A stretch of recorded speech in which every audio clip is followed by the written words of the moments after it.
Hello दोस्तों, स्वागत है आपका मेरे अपने यूट्यूब चैनल जिसका नाम है यूनिक इलेक्ट्रिकल क्लासेस। दोस्तों, अभी तक की वीडियो में मैं आपको इलेक्ट्रिकल थ्योरी की सुरक्षा सावधानियां, रेजिस्टेंस के लॉ दोस्तों, ओम्स लॉ, किरचॉफ लॉ, ये सब के बारे में जो भी ऑब्जेक्टिव टाइप क्वेश्चन थे जो पेपर में आ चुके हैं या आने की संभावना है दोस्तों, वो मैं आपको पढ़ा चुका हूँ।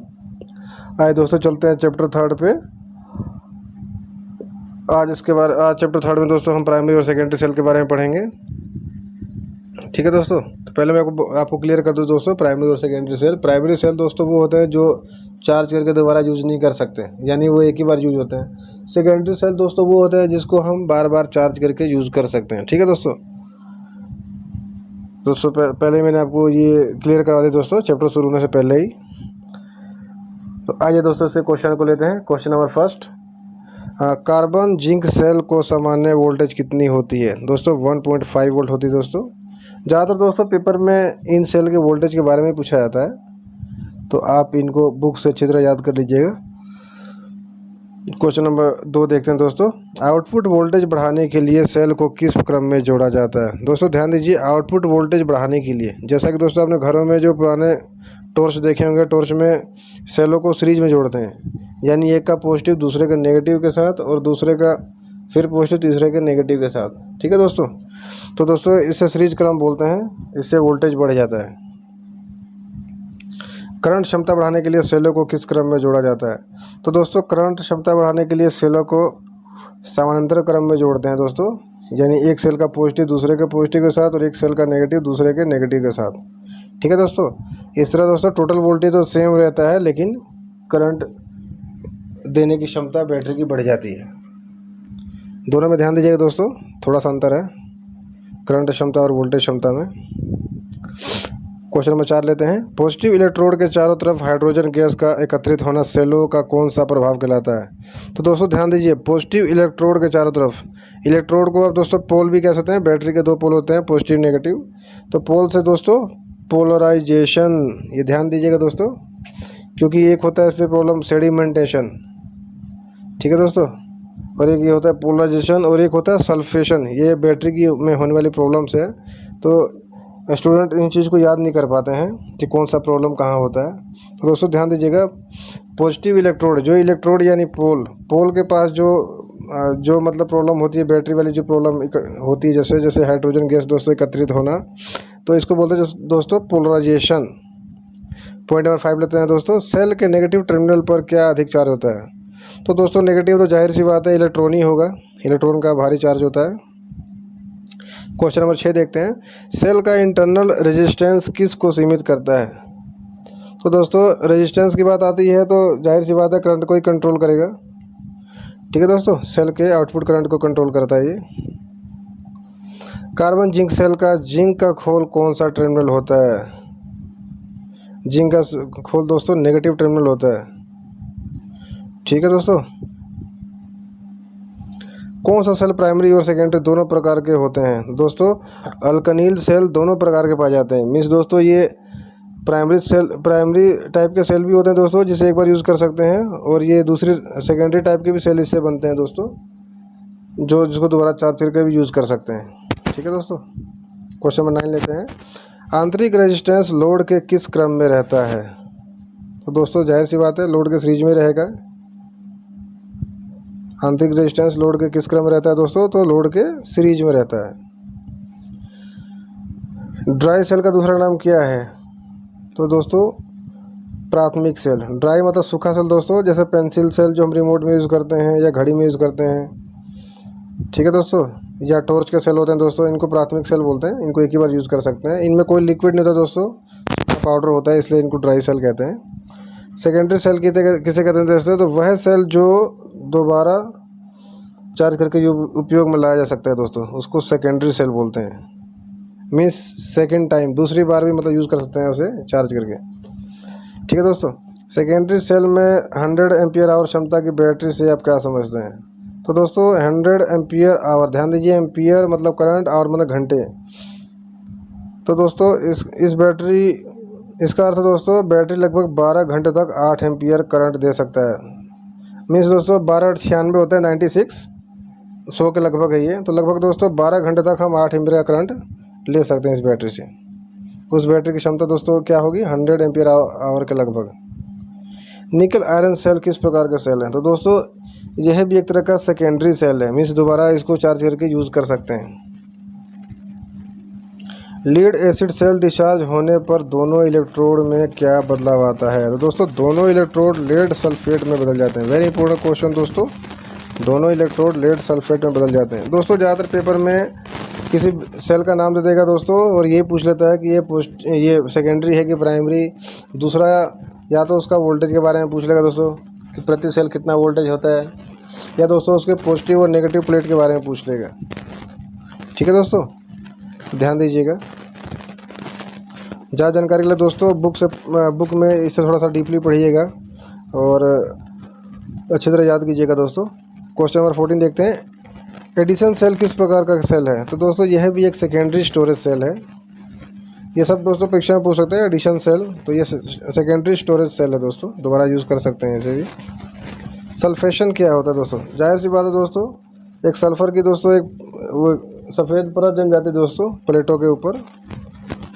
बैटरी के प्लेटों पर एक सफ़ेद रंग का घुलनशील परत सल्फेशन कहलाता है। दोस्तों आप देखना, जब बैटरी ज़्यादा दिन यूज़ किए हुए अगर हो जाते हैं, हम बार बार उसे यूज नहीं करते हैं या कुछ दिन तक बिना यूज़ किए रख देते हैं, तो दोस्तों उसके अंदर झाँक कर देखना दोस्तों, सफ़ेद सफ़ेद परत हो जाती है दोस्तों प्लेटों के ऊपर, उसके सफ़ेद सफ़ेद परत जम जाती है, वही सल्फेशन कहलाता है।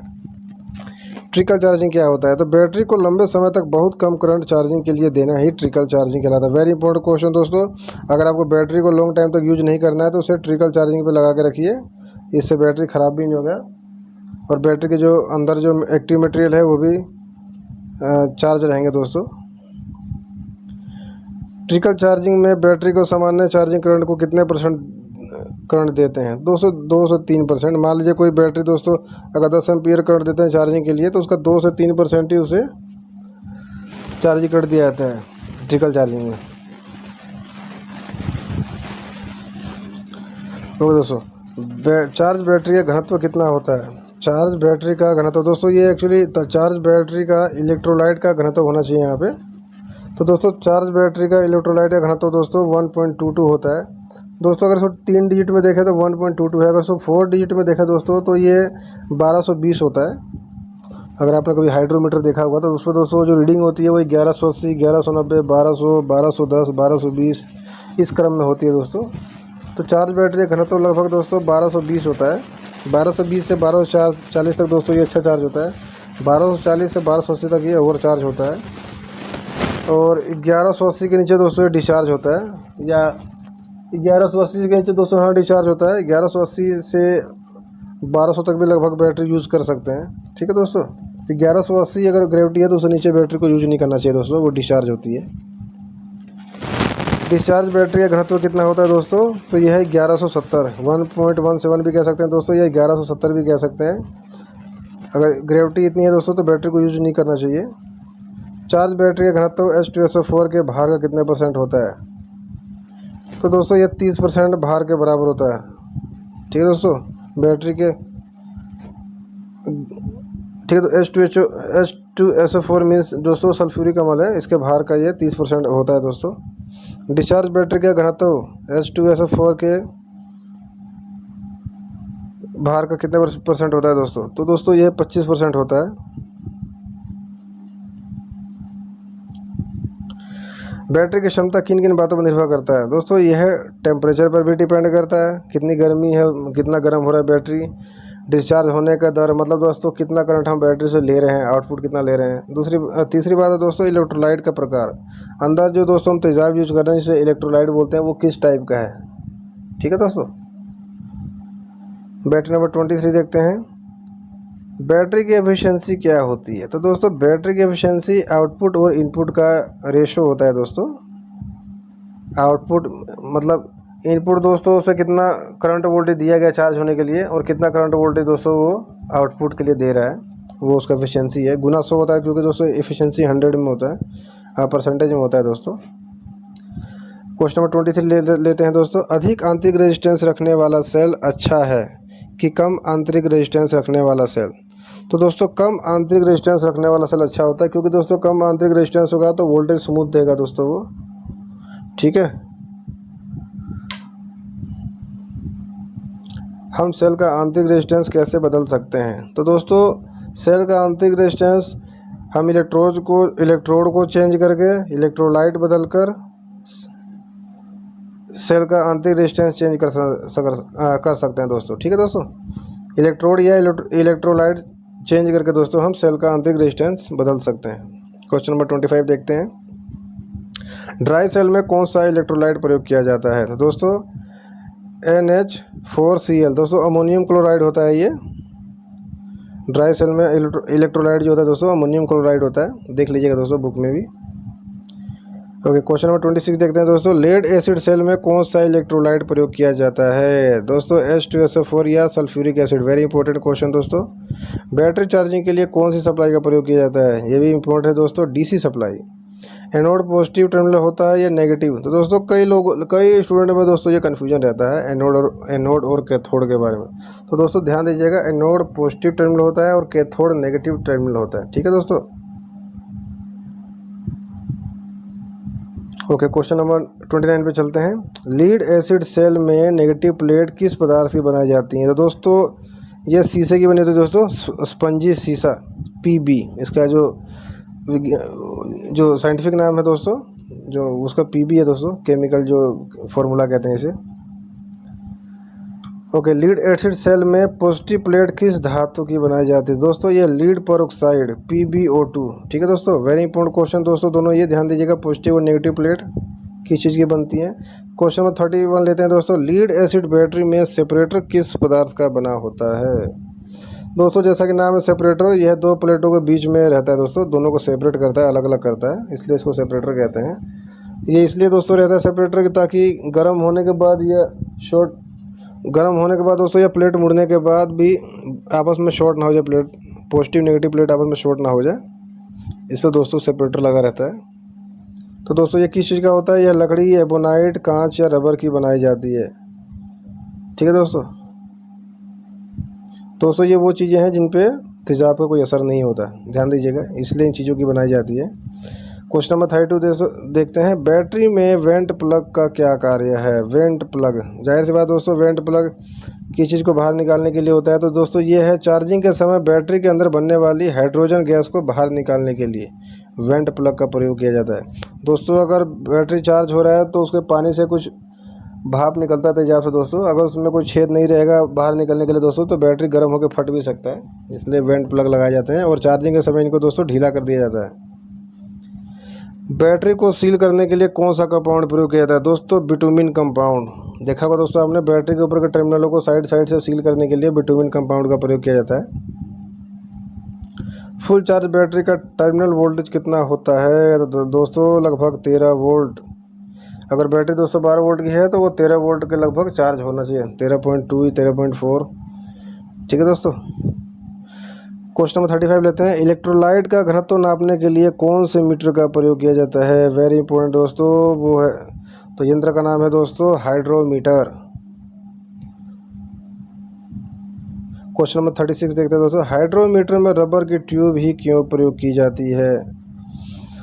तो दोस्तों रबर इसलिए यूज़ किया जाता है कि एक तो ये फ्लेक्सिबल होता है, दूसरा बात यह है दोस्तों कि यह इस पर तेजाब का कोई असर नहीं होता, और यह तेजाब को अंदर खींचने के लिए दोस्तों ये ट्यूब लगाई जाती है हाइड्रोमीटर के आगे मुंह की तरफ दोस्तों। ठीक है, अगर आप कभी हाइड्रोमीटर देखिएगा दोस्तों, कभी आपको देखने को मिले तो, या फिर आपके बुक में तो दे ही रखा होगा दोस्तों, देख लीजिएगा। क्वेश्चन नंबर 37 है। High rate discharge cell tester से में रेजिस्टेंस का क्या कार्य है? वोल्टेज चेक करते समय सेल के समानांतर लोड डालने के लिए यह रेजिस्टेंस प्रयोग किया जाता है। कई बार दोस्तों जो एक्चुअल वोल्टेज है ना दोस्तों, उस पर लोड डालने के बाद ही पता लगता है दोस्तों। रेजिस्टेंस के जो दोनों टर्मिनल है उस पर अगर हम वोल्टेज देखें तो वह दोस्तों लोड वोल्टेज रहता है और एक्यूरेट वोल्टेज रहता है दोस्तों। क्वेश्चन नंबर 38 लेते हैं। बैटरी चार्जिंग के लिए कौन सा ट्रांसफार्मर प्रयोग किया जाता है? वेरी इंपॉर्टेंट दोस्तों, तो ये होता है दोस्तों स्टेप डाउन ट्रांसफार्मर, जो 230 वोल्ट को 12 वोल्ट या 24 वोल्ट जितना चाहिए आपको चार्जिंग के लिए मैं कन्वर्ट करता है दोस्तों, स्टेप डाउन करता है। क्वेश्चन नंबर 39 लेते हैं। बैटरी चार्जिंग के समय यदि टर्मिनल उल्टे हो जाएं तो क्या होगा?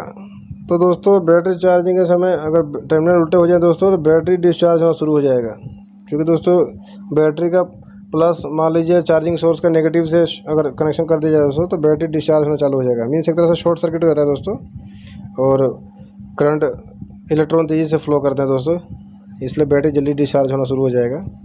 क्वेश्चन नंबर 40 देखते हैं, बैटरी चार्जिंग सर्किट में ब्रिज रेक्टिफायर का क्या काम होता है। तो दोस्तों यह स्टेप डाउन ट्रांसफार्मर द्वारा जो वोल्टेज को स्टेप डाउन किया जाता है दोस्तों, उसे ब्रिज रेक्टिफायर एसी में कन्वर्ट करता है दोस्तों। याद रखिए, ट्रांसफार्मर सिर्फ वोल्टेज को स्टेप डाउन करता है, मतलब मीन्स घटाता बढ़ाता है, और उसको डीसी में कन्वर्ट करता है दोस्तों डायोड। अब डायोड एक भी हो सकता है दोस्तों, दो भी हो सकता है, और चार भी हो सकता है। मीन्स ब्रिज रेक्टिफायर कहते हैं चार को दोस्तों, एक को हाफ वेव, दो को फुल वेव, और चार को दोस्तों ब्रिज रेक्टिफायर कहते हैं। तो ज़्यादातर दोस्तों ब्रिज रेक्टिफायर ही यूज होता है, क्योंकि ये प्योर डीसी में कन्वर्ट करता है। ठीक है दोस्तों, आशा करता हूँ समझ रहे होंगे आप मेरी बात को। क्वेश्चन नंबर 41 लेते हैं दोस्तों, दिए गए 12 वोल्ट चार्जर से क्या आप 6 वोल्ट की बैटरी चार्ज कर सकते हैं। तो दोस्तों बिल्कुल कर सकते हैं दोस्तों। क्वेश्चन नंबर 42, जब बाहरी लोड का रेजिस्टेंस सेल के आंतरिक रेजिस्टेंस की अपेक्षा अधिक हो, गौर कीजिएगा दोस्तों, तब सेलों को किस प्रकार जोड़ते हैं।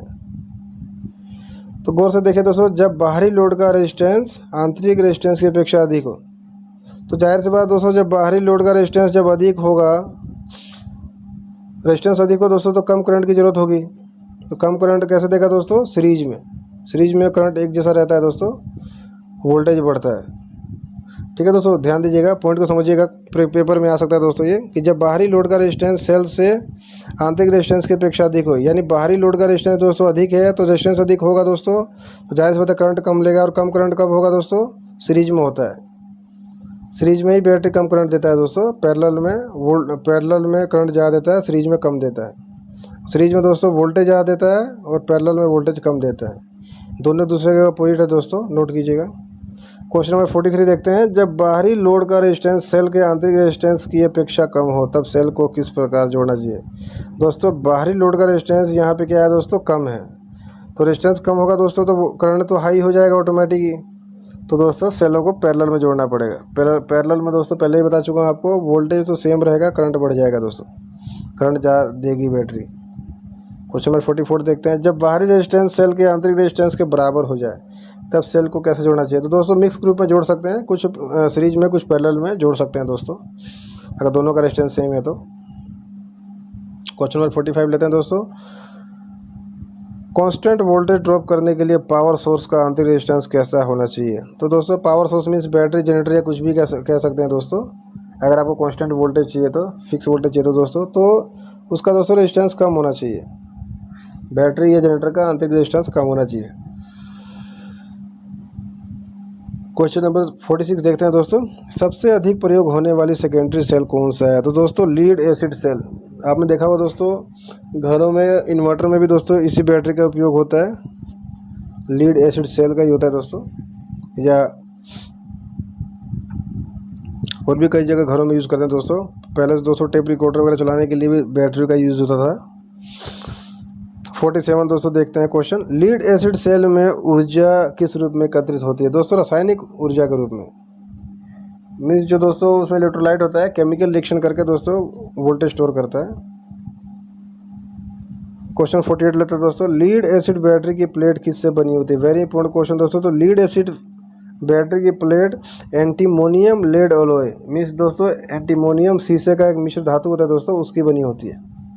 वेरी इंपॉर्टेंट क्वेश्चन दोस्तों, ध्यान दीजिएगा। 48 लेते हैं क्वेश्चन दोस्तों 49, लीड एसिड बैटरी में फ़िल्टर क्यों लगाया जाता है। तो दोस्तों गैस बाहर निकलने के लिए फ़िल्टर लगा होता है। वेंट प्लग के किनारे किनारे दोस्तों एक छेद होता है दोस्तों, बारीक बारीक, उसे फ़िल्टर कहते हैं। चार्जिंग के समय दोस्तों ये हाइड्रोजन गैस को बाहर निकालता है। क्वेश्चन नंबर 50 लेते हैं दोस्तों, पूरी तरह चार्ज लीड एसिड बैटरी की पॉजिटिव और नेगेटिव प्लेटों पर एक्टिव मटेरियल क्या होता है। तो दोस्तों ये होता है लीड पेरोक्साइड और शुद्ध लीड। ध्यान दीजिए दोस्तों, ये पूरी तरह चार्ज लीड एसिड बैटरी की पॉजिटिव और नेगेटिव प्लेटों का एक्टिव मटेरियल। एक्टिव मटेरियल पूछा है दोस्तों, चार्ज मटेरियल क्या होता है। तो दोस्तों लीड पेरोक्साइड और शुद्ध लीड होता है। चार्ज लीड एसिड का इलेक्ट्रोलाइट कैसा हो जाता है। तो दोस्तों गाढ़ा हो जाता है। जब बैटरी चार्ज होगा दोस्तों तो उसका पानी जो होता है दोस्तों गाढ़ा हो जाता है। लीड एसिड बैटरी की एम्पियर आवर एफिशिएंसी, बहुत इंपॉर्टेंट क्वेश्चन दोस्तों, देखिएगा एम्पियर आवर पूछ रहा है यहाँ पे, ना कि वाट आवर। तो एम्पियर आवर दोस्तों होता है 90 से 95%। ध्यान दीजिए दोस्तों, वेरी इंपॉर्टेंट क्वेश्चन है, ये पेपर में आ सकता है। क्वेश्चन नंबर दोस्तों देखते हैं 53, लीड एसिड बैटरी की वाट आवर एफिशिएंसी। दोस्तों देखिए वाट आवर पूछ रहा है, यानी V into A into hour दोस्तों, जो हमारे घरों में जैसे होता है दोस्तों किलो वाट आवर, वैसे ही दोस्तों ये वाट आवर एफिशिएंसी पूछ रहा है। तो ये है दोस्तों 70 से 80%, दोनों याद रख दीजिएगा दोस्तों, वाट आवर और एम्पियर आवर।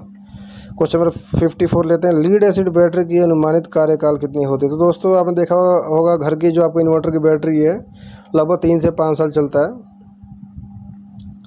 ठीक है दोस्तों, आजकल दोस्तों ट्यूबलर बैटरी आ रही है, देखा होगा आपने, वो लगभग 5 साल निकाल देती हैं, और जो सिंपल फ्लैट में बैटरी है दोस्तों लगभग 3 साल चल जाता है। ठीक है दोस्तों, क्वेश्चन नंबर 55 देखते हैं, बैटरी का इलेक्ट्रोड किस प्रकार के पदार्थ का बना होना चाहिए। बैटरी का इलेक्ट्रोड दोस्तों तो ये होता है दोस्तों सेमीकंडक्टर का।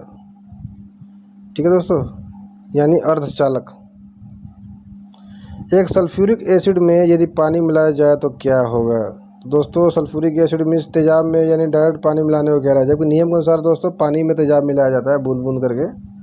तो दोस्तों अगर तेजाब में हम डायरेक्ट पानी मिलाएंगे दोस्तों तो अधिक मात्रा में गर्मी पैदा होगी दोस्तों, ये गर्मी इतनी होगी कि आग भी लग सकता है दोस्तों, इसलिए पानी में ही तेजाब को बूंद बूंद करके मिलाया जाता है। क्वेश्चन नंबर 57 देखते हैं दोस्तों, बैटरी को कितने वोल्ट से नीचे डिस्चार्ज नहीं करना चाहिए। तो दोस्तों 1.8। ठीक है दोस्तों, फुल चार्ज बैटरी लगभग दोस्तों 2.2 वोल्ट प्रति सेल देता है, और डिस्चार्ज दोस्तों 1.8 अगर हो जाए तो उससे नीचे उसे यूज नहीं करना चाहिए दोस्तों। क्वेश्चन नंबर 58 देखते हैं, यदि चार्ज करते समय बैटरी का कनेक्शन गलत हो जाए तो क्या होगा। चार्ज करते समय दोस्तों अगर बैटरी कनेक्शन गलत हो जाए दोस्तों तो क्या होगा, बैटरी बहुत अधिक करंट लेगी। सोर्स मैंने पहले बताया दोस्तों, जैसे बैटरी का नेगेटिव सोर्स के चार्जिंग सोर्स के पॉजिटिव से मिल जाए दोस्तों तो एक तरह से शॉर्ट सर्किट होता है दोस्तों, दोनों की पोलैरिटी अलग अलग हो जाती है, जिससे बहुत अधिक करंट फ्लो होगा।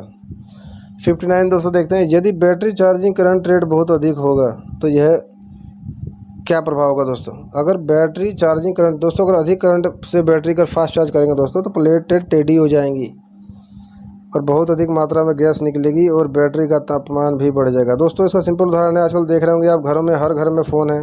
अगर छोटे फ़ोन की बैटरी को अगर हम 2 एम्पियर या 2.5 एम्पियर के चार्जर से चार्ज करते हैं दोस्तों, स्मार्टफोन के चार्जर से, तो दोस्तों बैटरी जल्दी चार्ज हो जाता है, बैटरी गर्म भी होता है दोस्तों, और गर्म होने की वजह से दोस्तों बैटरी जल्दी ही उसकी उम्र कम हो जाती है और बैटरी फूल जाता है दोस्तों, ये इसका कारण है दोस्तों। इसलिए जो उसका रेटेड चार्जर है दोस्तों, रेटेड करंट का जो चार्जर है दोस्तों, जो कंपनी ने दे रखा है दोस्तों, वही यूज़ करना चाहिए। उस तरह दोस्तों जितने रेटिंग का जो बैटरी है उसे उतनी रेटिंग करंट से चार्ज करना चाहिए दोस्तों। ज़्यादा फास्ट चार्ज करने के चक्कर में दोस्तों उसकी प्लेटें टेढ़ी हो जाएगी, बैटरी गर्म हो जाएगा और गैस निकलेगी दोस्तों, जो कि खतरनाक है, और बैटरी की आयु भी कम होगी। क्वेश्चन नंबर 60 देखते हैं दोस्तों, स्थिर वोल्टेज चार्जिंग विधि के शुरुआत में अंत तक करंट पर क्या असर पड़ता है। तो दोस्तों स्थिर वोल्टेज विधि में क्या होता है दोस्तों कि शुरुआत में बैटरी ज़्यादा करंट लेगी, परंतु धीरे धीरे उसमें गर्मी पैदा होगा और उसका रेजिस्टेंस बढ़ जाएगा और करंट कम लेगा। दोस्तों ये टेम्परेचर कोफिशिएंट मैं आपको बता चुका हूँ कि बैटरी में शुरू में दोस्तों रेजिस्टेंस कम होता है दोस्तों, इसलिए वो ज़्यादा करंट लेती है, लेकिन जैसे जैसे उसमें हीट पैदा होती है दोस्तों, चार्जिंग होता है, तो वैसे वैसे दोस्तों उसका रेजिस्टेंस बढ़ने लगता है और वह करंट कम लेने लगती है। ठीक है दोस्तों, एक इलेक्ट्रोलाइट है दोस्तों और एक कार्बन है, ये दोनों दोस्तों उल्टा काम करते हैं। तापमान बढ़ेगा तो इनका रेजिस्टेंस कम होगा दोस्तों, दोनों चीज़ ध्यान दीजिएगा दोस्तों, वेरी इंपॉर्टेंट है, कार्बन और ये इलेक्ट्रोलाइट। क्वेश्चन नंबर 61 लेते हैं, स्थिर करंट चार्जिंग विधि में डिस्चार्ज से पूर्ण चार्जिंग तक सप्लाई वोल्टेज पर क्या असर पड़ता है। ध्यान दीजिए दोस्तों, डिस्चार्ज से, मान लीजिए बैटरी डिस्चार्ज है और चार्जिंग करंट पे लगाया गया है, तब क्या असर पड़ता है वोल्टेज पर। तो दोस्तों सप्लाई वोल्टेज बढ़ता है, चार्जिंग के समय दोस्तों सप्लाई वोल्टेज कम रहेगा, लेकिन बाद में ये बढ़ता है दोस्तों। ठीक है, क्वेश्चन नंबर 40 को लेते हैं दोस्तों, एम्पियर आवर क्षमता वाली बैटरी कितनी करंट देगी। 40 एम्पियर आवर क्षमता वाली बैटरी दोस्तों कितनी करंट देगी। तो दोस्तों 8 पंजे 40, 8 घंटे 5 एम्पियर तक ये 8 8 घंटे तक दोस्तों 5 एम्पियर का लोड इससे हम ले सकते हैं। ठीक है दोस्तों, इसका ये मतलब होता है एम्पियर आवर का। क्वेश्चन नंबर 63 देखते हैं दोस्तों, बैटरी की एम्पियर आवर कैपेसिटी कितने घंटे पर आधारित होती है? दोस्तों 8 घंटे पर आधारित होती है। जैसे दोस्तों दिखाया मैंने आपको, ये 8 पंजे 40, 8 घंटे 5 एम्पियर। यही चीज़ दोस्तों ये पूछ रहा है कि बैटरी की एम्पियर आवर कैपेसिटी कितने घंटे पर आधारित होती है दोस्तों, तो ये 8 घंटे पर आधारित होती है। क्वेश्चन नंबर 64 लेते हैं, जब सेलों को मिक्स ग्रुपिंग में जोड़ा जाए और अधिकतम करंट दे तब इसकी क्षमता कितनी होगी? ध्यान दीजिए दोस्तों, मिक्स ग्रुपिंग में पूछ रहा है, ना सीरीज ना पैरेलल, दोनों को मिला के। तो दोस्तों ये 50% ही होती है दोस्तों। वेरी इंपॉर्टेंट क्वेश्चन है, ध्यान दीजिएगा। लीड एसिड सेल में नेगेटिव प्लेटों की संख्या पॉजिटिव से कितनी होती है? दोस्तों कोई भी लीड एसिड सेल है दोस्तों, उसमें नेगेटिव प्लेट पॉजिटिव से एक अधिक होती है। कारण क्या होता है दोस्तों कि एक पॉजिटिव प्लेट 2 नेगेटिव प्लेटों से घिरा हुआ रहता है। जैसे दोस्तों 12 वोल्ट की बैटरी में 6 पॉजिटिव होते हैं दोस्तों और 7 नेगेटिव प्लेट होता है। ठीक है दोस्तों, तो दोस्तों उसको 13 प्लेट वाली बैटरी कहते हैं, 12 वोल्ट की जो बैटरी होती है दोस्तों। क्वेश्चन नंबर 66 लेते हैं, डिस्चार्ज रेट अधिक होने से बैटरी की क्षमता पर क्या असर पड़ता है? दोस्तों बैटरी की क्षमता कम हो जाएगी। डिस्चार्ज रेट मतलब जो दोस्तों अधिक करंट अगर लेते हैं हम बैटरी से, मतलब लोड बड़ा लोड कनेक्ट करते हैं दोस्तों, जिससे अधिक करंट फ्लो होता है, तो बैटरी की क्षमता कम हो जाएगी। बैटरी का जो रेटेड वोल्टेज है दोस्तों, रेटेड करंट है, उसी पे उसे डिस्चार्ज करना चाहिए। 67, लीड एसिड सेल चार्ज होने पर लंबे समय तक कितने वोल्ट प्रति सेल देता है? तो दोस्तों वैसे तो फुल चार्ज सेलों की वोल्टेज दोस्तों 2.2 है, लेकिन अगर लोड लगा हो दोस्तों तो 2 वोल्ट तक ही लंबे समय तक वो दे सकता है, अगर लोड पे बैटरी को कनेक्ट करे तो। ठीक है दोस्तों, क्वेश्चन नंबर 68 लेते हैं, पॉजिटिव प्लेट की एक्टिव मेटेरियल का रंग कैसा होता है? वेरी इंपॉर्टेंट दोस्तों, तो ये चॉकलेटी भूरा हो जाता है। ठीक है दोस्तों, क्वेश्चन नंबर 69 लेते हैं, सेकेंडरी सेल कितने प्रकार के होते हैं? तो दोस्तों सेकेंडरी सेल 2 तरह के होते हैं, एसिड एक्यूमुलेटर और अल्कली एक्यूमुलेटर। ध्यान दीजिए दोस्तों कि सेकेंडरी सेल भी 2 तरह के होते हैं, एसिड एक्यूमुलेटर और अल्कली एक्यूमुलेटर। क्वेश्चन नंबर 70 लेते हैं, इलेक्ट्रोलाइट में करंट का प्रवाह कैसे होता है? दोस्तों इलेक्ट्रोलाइट में करंट का प्रवाह आयनों के चलने की वजह से होता है, ना कि इलेक्ट्रॉनों के चलने की वजह से। दोस्तों नंबरिंग गलत कर दिया है यहाँ पे, लेकिन चलिए वो कोई मैटर नहीं करता है। क्वेश्चन देखिए दोस्तों, इलेक्ट्रोलाइट में करंट का प्रवाह कैसे होता है? दोस्तों तो इलेक्ट्रोलाइट में करंट का प्रवाह आयनों के चलने की वजह से होता है, ना कि इलेक्ट्रॉनों के चलने की वजह। वेरी इंपॉर्टेंट क्वेश्चन दोस्तों, इसको समझिएगा कि आयंस जो इलेक्ट्रोलाइट के जो आयंस है दोस्तों, उसकी वजह से ये करंट फ्लो होता है, ना कि इलेक्ट्रॉन के चलने की वजह से करंट फ्लो होता है दोस्तों, ध्यान दीजिएगा। क्वेश्चन नंबर 72 है, डिस्चार्ज के समय इलेक्ट्रोलाइट से किस चीज़ की खपत होती है और क्या बनता है? तो दोस्तों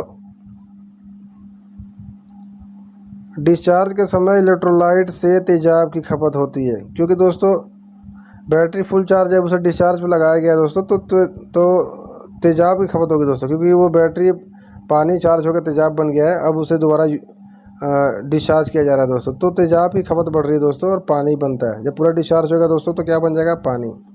इसी के पॉइंट है दोस्तों कि चार्जिंग के समय इलेक्ट्रोलाइट से किस चीज़ की खपत होती है और क्या बनता है?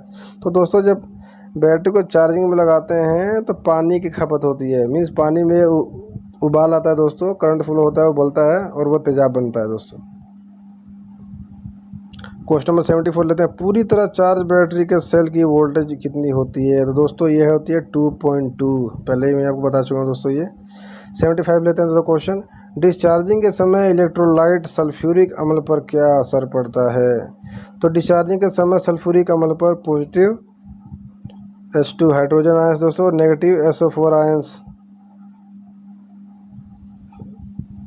ठीक है दोस्तों, आयंस में डिवाइड हो जाता है। वेरी इंपॉर्टेंट क्वेश्चन दोस्तों कि डिस्चार्जिंग के समय सल्फ्यूरिक अम्ल जो है दोस्तों पॉजिटिव H2 आयंस और नेगेटिव SO4 आयंस में डिवाइड हो जाता है। क्वेश्चन नंबर 76 लेते हैं दोस्तों कि सेल के अंदर डिस्चार्जिंग के समय दोस्तों करंट कैसे चलता है? तो सेल के अंदर डिस्चार्जिंग के समय करंट नेगेटिव से पॉजिटिव की तरह चलता है। सेल के अंदर दोस्तों ध्यान दीजिएगा, सेल के बाहर नहीं कह रहा है, सेल के अंदर डिस्चार्जिंग के समय करंट नेगेटिव से पॉजिटिव की तरह चलता है। सेल के अंदर चार्जिंग के समय करंट कैसे चलता है? सेल के अंदर चार्जिंग के समय दोस्तों करंट पॉजिटिव से नेगेटिव की तरह चलता है दोस्तों पहला ये डिस्चार्जिंग के समय कह रहा है करंट नेगेटिव से पॉजिटिव को चलता है, और यहाँ दोस्तों चार्जिंग के समय कह रहा है ये करंट पॉजिटिव से नेगेटिव। यहाँ दोस्तों उल्टा है, उसका करंट पॉजिटिव से नेगेटिव चल रहा है दोस्तों जब इसे चार्ज कर रहे हैं तो। ओके, क्वेश्चन नंबर 78 लीजिए। लीड एसिड सेल में पॉजिटिव टर्मिनल और नेगेटिव टर्मिनल का व्यास कैसे होता है? वेरी इंपॉर्टेंट क्वेश्चन दोस्तों। वैसे आपने देखा होगा दोस्तों, कई बार बैटरी में लाल और काला एक प्लास्टिक का एक कैप लगा रहता है दोस्तों गोल, जिससे पता लगता है कि पॉजिटिव प्लेट कौन सी, नेगेटिव प्लेट कौन सी है। पर दोस्तों कई बार कुछ भी मार्किंग अगर ना हो तो आप कैसे पहचानेंगे? तो दोस्तों ध्यान दीजिएगा, पॉजिटिव सप्लाई की जो टर्मिनल होता है दोस्तों, उसका जो डाया होता है दोस्तों वो बड़ा होता है, मीन्स वो मोटा होता है दोस्तों। नेगेटिव जो टर्मिनल है उससे पॉजिटिव प्लेट के जो टर्मिनल है दोस्तों पॉजिटिव पॉइंट का, वो थोड़ा सा बड़ा होता है दोस्तों, मोटा होता है दोस्तों, व्यास मतलब ज़्यादा होता है उसका। ठीक है दोस्तों, देखिए घर में कभी आपके दोस्तों अगर बैटरी हो गई इन्वर्टर की तो वहाँ आप देख सकते हैं। क्वेश्चन नंबर 79 लेते हैं। बैटरी में इलेक्ट्रोलाइट का लेवल कितना होना चाहिए? तो बैटरी में इलेक्ट्रोलाइट का लेवल प्लेटों के ऊपरी सिरे से ऊपर होना चाहिए। तो दोस्तों सिंपल भाषा में समझाऊँ आपको कि बैटरी में इतना तेजाब होना चाहिए दोस्तों कि प्लेटें जो हैं वो डूबी हुई हों। वो चाहे 10 mm हो सकता है दोस्तों या 1 इंच तक हो सकता है पानी, लेकिन प्लेटें डूबी हुई होनी चाहिए। सेकेंडरी सेल कौन से हैं दोस्तों? Nickel cadmium cell, lead acid cell और एडिशन सेल, ये सब सेकेंडरी सेल है। सेकेंडरी मीन्स दोस्तों जिसको रिसाइकल किया जा सकता है, दोबारा चार्ज करके यूज़ कर सकते हैं। ध्यान दीजिए दोस्तों, पेपर में इसमें से किसी एक का नाम जैसे पूछ सकता है दोस्तों कि सेकेंडरी सेल है या प्राइमरी सेल है। ठीक है, क्वेश्चन नंबर 81। प्राइमरी सेल कौन कौन से हैं दोस्तों? डेनियल सेल, लेग्लांची सेल और वोल्टाइक सेल, ये सब दोस्तों प्राइमरी सेल है।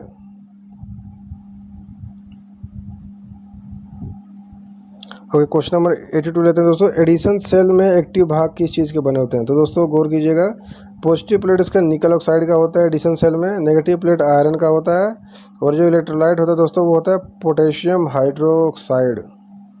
बहुत इंपॉर्टेंट दोस्तों, इसमें से कोई भी एक चीज़ पूछ सकता है एग्जामिनर। ओके, 83 क्वेश्चन लेते हैं। सेलों का चार्जिंग और डिस्चार्जिंग दर कितने एम्पियर से अधिक नहीं होना चाहिए? दोस्तों इसका उत्तर है 25 एम्पियर की दर से अधिक नहीं होना चाहिए। मीन्स एक सेल को 25 एम्पियर की जो करंट है उससे ज़्यादा करंट से डिस्चार्ज नहीं करना चाहिए। बड़ा सेल हो दोस्तों, छोटा सेल नहीं, कोई बड़ा सेल है तो कोई। 84 क्वेश्चन लेते हैं दोस्तों। विद्युत अपघटन का नियम किस विज्ञान ने दिया? दोस्तों ये फेराडे नामक विज्ञान ने दिया दोस्तों। ठीक है दोस्तों, या इलेक्ट्रोलाइसिस का जो लॉ है दोस्तों, ये फेराडे नामक विज्ञान ने दिया। क्वेश्चन नंबर 85 देखते हैं दोस्तों, वेरी इंपॉर्टेंट। एक फेराडे चार्ज कितने कूलाम के बराबर होता है? तो दोस्तों ये 96,500 कूलाम के बराबर होता है।